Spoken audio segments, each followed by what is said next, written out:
ارشد شریف صاحب کی وفات ایک انتہائی اندوناک واقعہ ہے اور ہم سب کو اس کا شدید دکھ ہے۔ اللہ تعالیٰ ارشد شریف صاحب کی مغفرت فرمائے۔ دکھ اور تکلیف کی اس گھڑی میں ہم سب ان کے لوائقین کے ساتھ برابر کے شریک ہیں۔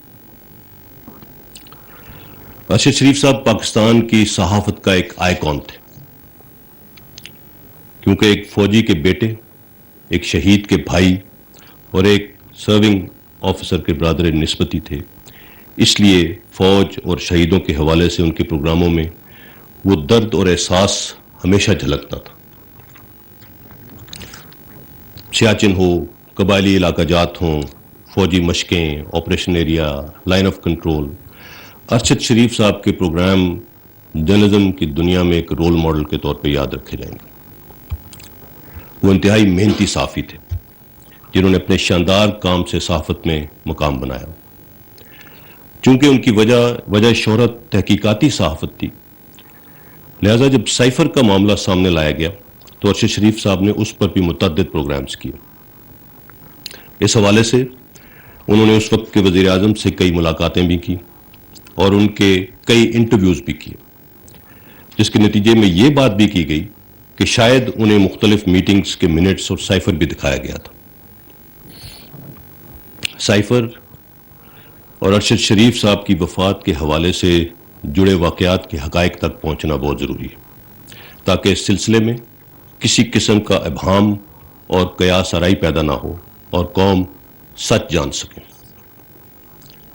جہاں تک سائفر کا معاملہ ہے،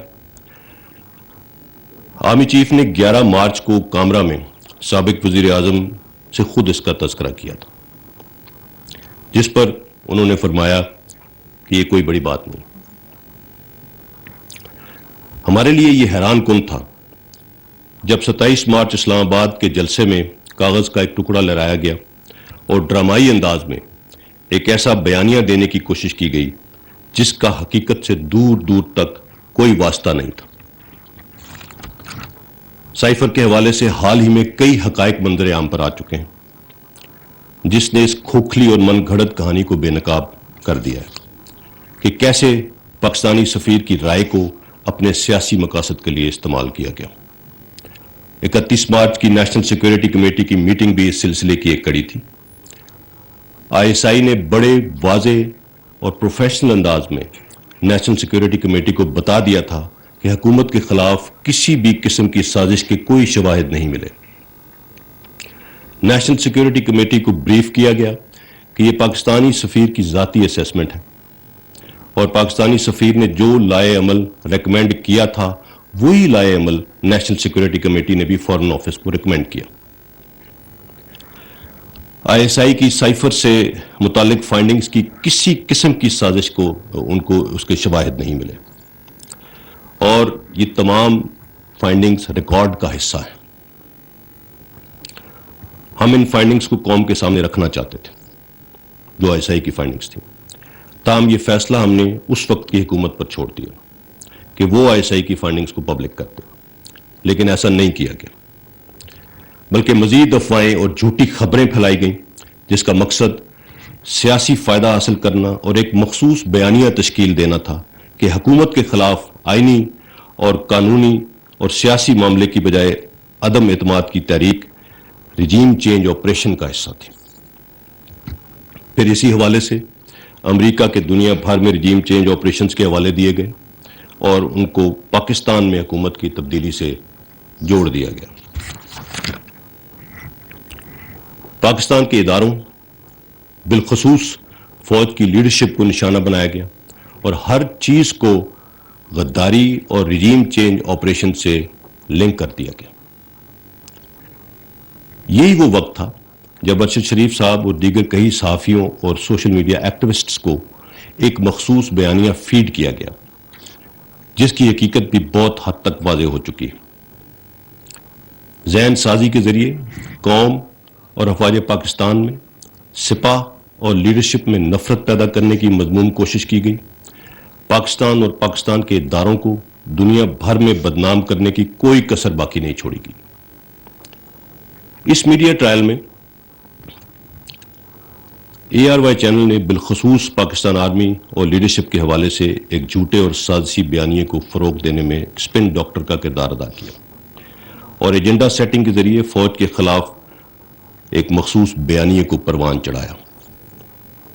نیشنل سیکیورٹی کمیٹی کی میٹنگز اور اعلامیے کو غلط انداز میں پیش کیا گیا، حتیٰ کہ دوسری NSC میٹنگ میں اسد مجید صاحب کے حوالے سے من گھڑت خبر بھی چلائی گئی.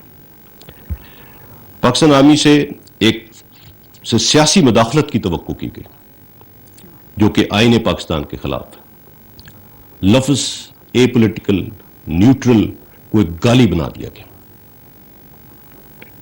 اس تمام جھوٹے بیانیے اور گمراہ کن پروپیگنڈے کے باوجود ادارے نے اور خاص طور پر آرمی چیف نے نہایت ریسٹرینٹ اور تحمل کا مظاہرہ کیا.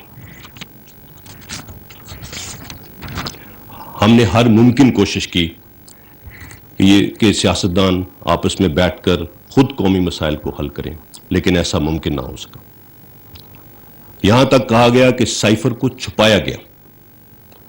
تو پھر سوال یہ ہے کہ فارن آفس جو سائفر پروسیس کر رہا تھا، کیا اس نے اسے چھپایا تھا؟ اور جو اس وقت سائفر کو ہینڈل کرنے کے ذمہ دار تھے ان کے خلاف پھر کیا ایکشن لیا گیا؟ اور اگر نہیں لیا گیا کوئی ایکشن ان کے خلاف تو کیوں نہیں لیا گیا اور ان کے نام کیوں نہیں لیے جاتے؟ لفظوں کے ہیر پھیر، گمراہ کن اور جھوٹی خبریں پھیلا کر اداروں اور ان کی لیڈرشپ کو غدار ٹھہرا کر کٹہرے میں کھڑا کر دیا گیا. مرحوم ارشد شریف کے علاوہ دیگر صحافیوں اور سوشل میڈیا ایکٹیوسٹ نے بھی سائفر کے حوالے سے بنائے گئے بیانیے پر بات کی اور بہت سخت باتیں بھی کی. ارشد شریف صاحب تو نومبر 2021 سے ARY چینل کے پلیٹ فارم سے اداروں پر تنقید کر رہے تھے، جس میں انہوں نے مختلف اداروں کے حوالے سے بہت سخت تنقیدی پروگرامز بھی کیے، لیکن اس کے باوجود ان کے حوالے سے ہمارے دل میں کسی قسم کے منفی جذبات نہ تھے نہ ہیں. کئی دیگر صحافی بھی اس پر بات کر رہے تھے، لیکن وہ پاکستان میں ہی رہے. آج بھی وہ بہت سخت سوالات اٹھا رہے ہیں جو ان کا آئینی حق ہے. تمام سائفر ڈرامے کے دوران جب بھی کسی صحافی یا چینل سے ہم نے بات کی تو ان سے یہی کہا کہ بنا ثبوت اور من گھڑت مفروضات پر غداری اور سازشوں کے الزامات ادارے کی لیڈرشپ پر نہ لگائے جائیں اور فوج کے اے پولیٹیکل سٹانس کو متنازع نہ بنایا جائے.